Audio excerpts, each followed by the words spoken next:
And I wanted to illustrate that point by actually quoting the man who invented the term invisible renaissance, Sunez. Okay, so this is his book, The Filtered Real, and this is a really fascinating book. I'm really happy I got this.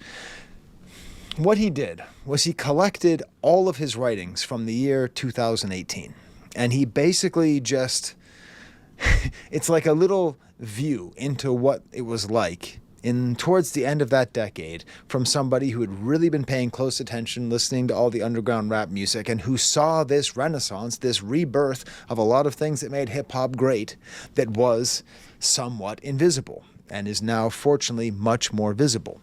And what I want to do is I want to read to you what he said about Roc Marciano. But more than that, I am going to quote Sunez, writing about Roc Marciano in 2018, quoting himself talking about Roc Marciano in 2011. All right, that's what we're doing here.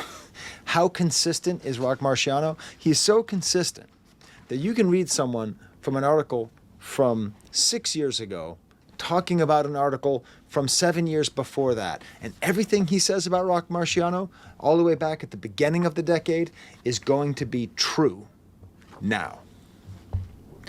Roc is at his most fulfilled right now is as an MC who preludes every bar with such timed delivery that he's akin to a soul singer prepping with speech before the smashing vocals. His voice is constantly punctuated. His use of inflections so well, his ad-libs become important, and the extremities of his materialistic success blend so well with the violence of hustle, the contradictions of wrong for better and might for right, told through the dynamic status of the hip-hop MCs, our vocals, the urban original man understand, are even inspired by positively.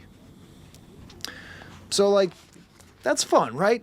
That's how consistent he has been. Later on in the book, he describes Roc Marciano as the absolute stylist of the era, the leader of style, cool, and tempo delivery, cadence and soul, clip sound of so many great MCs. Half of this decade's works are understood after listening to Roc's albums, from the essential through the brilliant.